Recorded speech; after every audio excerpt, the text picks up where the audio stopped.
Thank you. Let's deal with video games nowadays. Arc Raiders, you go through the apocalypse to try and find supplies to live. Yeah, that's me before a snowstorm. And Highguard's in the news. What are they high on? 'Cause I'd certainly like a puff. No, I'm just kidding. That game sucks. The game, actually sucks really bad. Why are there no good games anymore? People have been saying this for a while. I remember when I first got Destiny in 2014, my friend told me that game sucked, and so did every other game coming out. He missed back when, games came out fully polished and good. Mind you, he was 9, which means he was probably burned from earlier that year when Lego The Hobbit came out, only doing the first 2 movies. That's like Lego Star Wars The Complete Saga stopping after A New Hope and then just letting you figure out the rest. But I think like most things, when people complain about stuff being better when they were younger, it's always through rose-tinted glasses. But I wanted to see if my 4th grade best friend was right. Along with millions of Redditors, the games were better back in the older generation. So I got 4 games from the 7th generation of consoles to see if this was the golden age of gaming. The way that I chose the games I'm going to play is the exact same way that I would have when I was a kid, if the box art grabbed me. Didn't matter if it was the title or how cool the singular guy looked while being serious on the cover. The first game that I saw and the one that gave me inspiration for this whole video was Section 8. No, not that one. That one. When I got this game, I thought that it was going to be a sci-fi futuristic game about the New York City projects, but actually, it's an old military term about soldiers that get discharged because they're mentally unfit to serve, which actually sounds like a really fucking cool premise. Imagine Trevor from GTA 5 in Vietnam. But here's the cool thing about how cool of a premise this is. They don't use it at all. Instead, it's like every single other fucking FPS game where you are America, and this rival faction's trying to take over the world with a preemptive strike. So now it's time for you to bring the fight to them. The story's really fucking bland. I was looking at my notes while I was playing it, and I literally said, I'm halfway through this game, and I have no clue what this is about. I don't even know who we're fighting. This guy looks a lot like George from Halo Reach. Mind you, this guy is the main character of the game. I didn't know what his face looked like. Also, side note, he's voiced by David Vincent, who's a death metal vocalist named Evil D, which if the main character was named that, I might actually remember him. I'd kill a guy and I'd say, you just got a taste of my Evil D. It seems like every mission is just setting up the multiplayer except for one evil mission. And that's something that I forgot the games used to do in the 2000s, and it's a fucking trailing mission. Oh, John's little brother's playing Universe Sandbox right now. Fuck. I died a lot in this game, but I wouldn't really call this game hard at all, because you can infinitely respawn. So towards the end of the game, the enemies got a lot more bullet spongy, which was so fucking tedious, and it wasn't implemented well. They were just the same enemies with more health. But what I ended up doing was I would just run to the objective, turn it on, get shot by one guy, and then just respawn and go to the next objective. There's no stakes at all. Alright, I'm gonna go fully rapid fire with my thoughts on the gameplay. Number 1. Something about the aiming feels really off, and I think the developers agreed with that because there's literally a feature in the game where you can just activate auto-aim. That's stupid. Number 2, the movement's really tanky, which is weird because the game emphasizes speed. You have a jetpack, a sprint, and an oversprint. Which something about the oversprint is that it's really hard to stop doing, which I thought was cool, because I'd always end up running into walls, so I was like, okay, maybe what I'm supposed to do is to go full Jabril Peppers, safety for the Steelers, by the way, and just fucking shoulder check a guy. But I did it, and it did nothing, so that just means that they set up the sprinting wrong.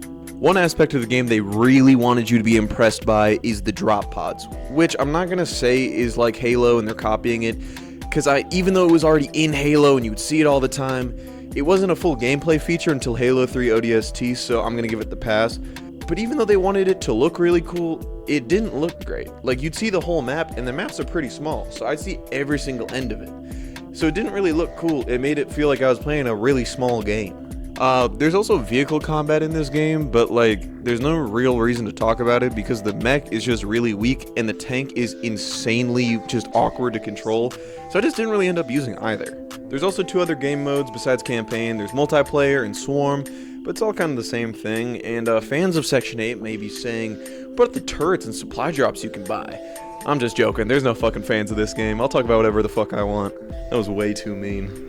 Overall, this game kind of feels like the Halo equivalent of when your friend shows you a game that's going to be the GTA killer. But instead of finding Watch Dogs or Sleeping Dogs, I found Mafia City. This next game has the funniest tagline I've ever read. It says, they said Central Park was for the people. They lied. This game is called Alone in the Dark, and it's a fully story-driven game, so I'm just going to try and describe the story as quickly as I can. The main character wakes up not remembering anything, and a mysterious goo attacks the bad guys that are holding him. Crazy Oh my god, it's Phantom Pain. Which later you find out that it's actually Lucifer coming back. And this stone that you find, the Philosopher's Stone, which has a little bit of his soul in it, but he's already still kind of unleashed. So there's also this guy named Crowley who wants the Philosopher's Stone. And you don't know why, so you're thinking maybe he's trying to save it, but he has his own methods. Or maybe he's Lucifer and wants the power. You never find out why. He's just like a bad guy, and you end up shooting him in the head. So you gotta find a lock and key to try and beat Satan. So you make the lock and you find the key. The key's being held by this guy named Hermes who really needs moisturizer. But you, him, and then this girl that you've been with the whole game all go and try and unlock this door to Satan. I ate like 4 hot dogs before this. It is not going well. And when you unlock the door, it takes hold of the girl that's been with you this whole game. So you gotta decide whether to A, kill the girl, and then Lucifer takes your body as a host, and you say, I'm the light bringer. I'm the fucking universe. Or you can let the girl live and tell her you love her, which is kind of weird because, like, there was no chemistry there. You guys did kiss once, but it was still weird. Like, I didn't see that coming. That was honestly the biggest shock in the whole game. But even though you said you love her, Lucifer still takes hold of her. Either way, I think it's the bad ending. Like, when I finished this game, I didn't think I did something good. And that's the whole story. Did that seem convoluted and complicated? It is. At least the characters make up for it. Fuck you anyway. Another late 2000s staple that I completely forgot about was the boring, over-serious protagonist who is cool because he has a scar and says fuck. I like cool, serious guys, but they need more personality than just I'm mad. Look at a different character voiced by the same voice actor, Max Payne. He was serious, but he had attributes, like drinking and a pill addiction. This game kind of sticks with the 2000s nerd shit is now edgy now. We say bad words. I will fucking kill you. Like, for instance, there's one character that we, like, kind of just needed out of the story, so what he decided to do was just, like, shoot himself in the head, and it didn't really come off as cool or shocking, it just came off as, like, why would you do that? Also, that guy's name is Theophile. I will say this game tries a lot of things, it just doesn't hit on almost any of them. For instance, there's first and third person, but you can only do specific things in each, which, I don't know, having a fixed camera angle like the old Resident Evil games is just kind of jarring to switch. Also, there's a thing where you can blink with the right stick to clear the poison out of your eye or to see a ghost message, which I guess is cool, but at the same time, I don't need a button to blink. There's also directional melee, which weirdly feels like For Honor, and that's not a fucking good thing. I don't like For Honor. And then this is a little side note, in the first mission, you see all these people in the building that you're in, like, die because the building's falling apart. And it was supposed to be like, oh my god, everyone's dying to this. But it was kind of funny because, like, they would just kind of, like, wave and then fall. But while researching this game, I saw a comment that said that games that try really hard to do so much and then they might fall short on some of that stuff is charming. Like, they are trying their best. Which made me feel a little better about this game, so I will talk about the stuff I like. You combine household objects in real time to make explosives and flamethrowers, and it kind of does make you feel like that you're alone in New York and you're fighting this apocalypse. It helps with immersion. Honestly, good inventory management. You just don't have that much space, so like when you have something and you're kind of running low on shit, you have to use it. You kind of have to use everything in your arsenal. I think it's the second mission when you're in a car and you see all of New York being leveled, which I thought was really cool. Like, the spectacle was fucking rad. And it's exactly what my grandma thought was going to happen when Mamdani was elected. And I will say, I do like cities being destroyed in games like this because you see it in Transformers and Marvel where, like, a city's being leveled, but it's going to be rebuilt in, like, a year, so it'll be fine. This right here, it shows that this city is never coming back from this. It opened the gates of hell. This third game is a little bit of a treat for me because I love the sequel and I don't see enough people talking about it. It is Middle-earth: Shadow of Mordor. Funny story about this game, I was playing the sequel, Shadow of War, a few years ago, and I told John, I was like, hey, dude, you need to get this. So he leaves, he goes to GameStop, and he comes back, and it's like, oh, I finally got the game. And I see on his profile, he's playing Shadow of Mordor. And so we're all like laughing at him, we're like, dude, you definitely bought the wrong game. He gets off, comes back 2 hours later, and then acts like he didn't buy the wrong game, returned it, and then bought the correct one.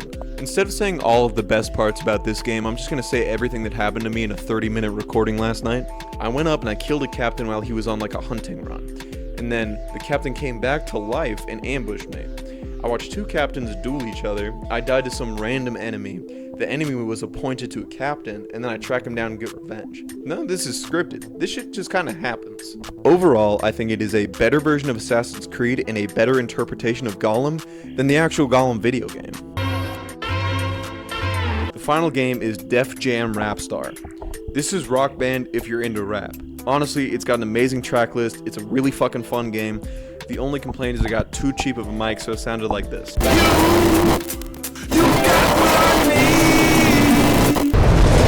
Fuck. Still garbage.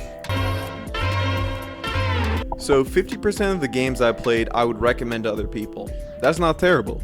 But considering that people are saying that the new games that are coming out are trash, let's look at what the newest reviews are from the games that came out this week. It's also a 50%. There's always gonna be fucking stinkers out there, so moral of the story, play good games. I'm not gonna be doing that because I think my next upload is gonna be about League of Legends.